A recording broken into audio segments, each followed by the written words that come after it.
the politicians are asked about the logistics of bringing down 70-foot bonfires. Will they be dismantled entirely, or simply reduced to the legal 30-foot limit? Who will be responsible for this? Will a contractor be bought in, or will PSNI officers be expected to do the job by hand? Is this kind of work included in a police officer's terms and conditions? Have the trade unions been consulted? Who is going to meet the costs for policing this mess? When the politicians open their mouths to answer, the noise that comes out is the spoken equivalent of a deep shrug. They don't know exactly. They are spent from having made this one hard decision and will require a week or more to think through its logistical implications. They do not have a week. In less than an hour, it will be the 11th, and 20 hours after this, the 11th night. Something is going to happen now. It will not be good. The city holds its breath and waits. Less than 2 hours later, a new video begins appearing on the internet. By breakfast, it has gone viral.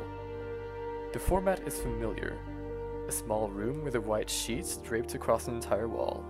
A person, probably male, sitting in front of this sheet wearing a Guy Fawkes mask, blue jeans and a black hoodie drawn high over its head.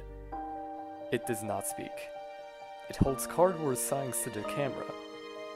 They're not listening to us. Burn the whole city down. I'm the fire starter. In the background, the music is the same 30-second loop of Prodigy's Firestarter.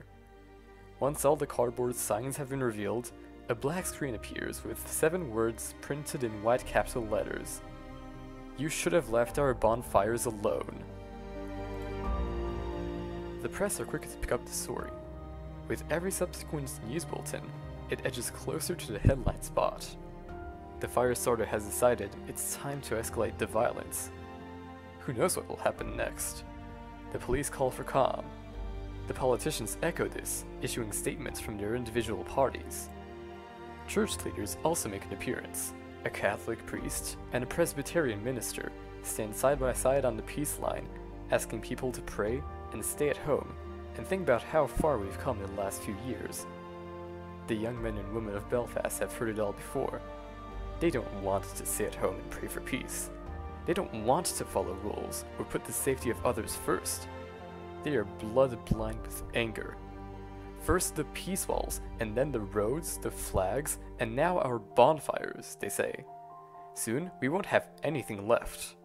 They are at heart terrified that once the last symbol has been stolen from them, they will not know themselves different from the stranger in the street. They will be left without anything solid to lean upon. They wouldn't know how to say this to a news reporter, even if a news reporter took the time to ask. Instead, they talk of the loud violence their parents knew, as if it is a kind of birthright denied to them. They share their seething thoughts with each other, leaning against community center walls, on the phone, in vitriolic Facebook posts and tweets. They use the war-weary language of duty. It's up to us. Now's the time. Our civil liberties are at stake.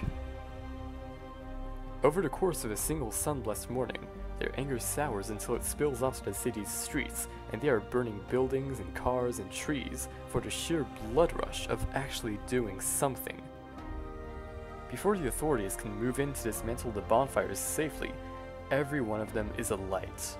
Belfast bakes from the combined heat of sunshine and 100 daytime fires. The tallest lose a run of themselves and swim down the streets like molten rivers of lava.